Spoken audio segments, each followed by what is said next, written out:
अहिल्यानगरच्या शनी शिंगणापूरमध्ये आज शनी जयंतीनिमित्त खरं तर राज्यासह देशभरातून भाविकांनी दर्शनासाठी मोठ्या प्रमाणावर गर्दी केली।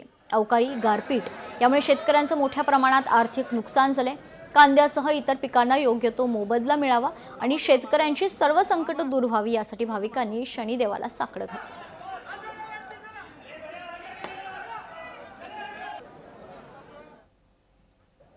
शनी महाराजांचे ओम अमावस्या आहे तेव्हा शेतकऱ्यावर फार मोठे संकट आहे। पाऊस वेळेवर नाही, बाजाराला माल नहीं, तेव्हा शनिदेवाकडे साकडं घाला आलेलो आहे। लोग को यहाँ पे आना चाहिए, दर्शन करना चाहिए।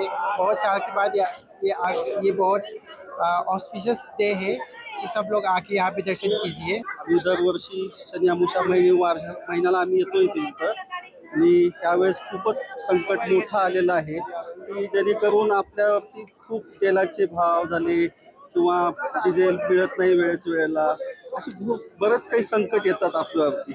तर माझी एकच विनंती आहे की राज्य सरकारला काहीतरी संकटात त्यांनी आपल्याला बाहेर काढावे।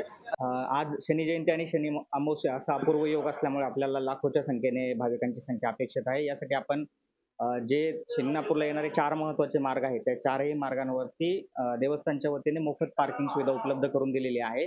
सोबतच परिसरामध्ये आल्यानंतर नागरिकांना योग्यपणे त्यांचा रस्ता माहीत व्हावा यासाठी आपण दिशादर्शक फलक सुद्धा लावलेले आहेत। इमर्जन्सी एक्झिटची सुद्धा आपण व्यवस्था केलेली आहे। अपेक्षेपेक्षा जास्त गर्दी आम्हाला दिसून येते, त्या अनुषंगाने आम्ही नियोजन करतोय। लोकशाही मराठी ऐका, पहा, जागरूक रहा।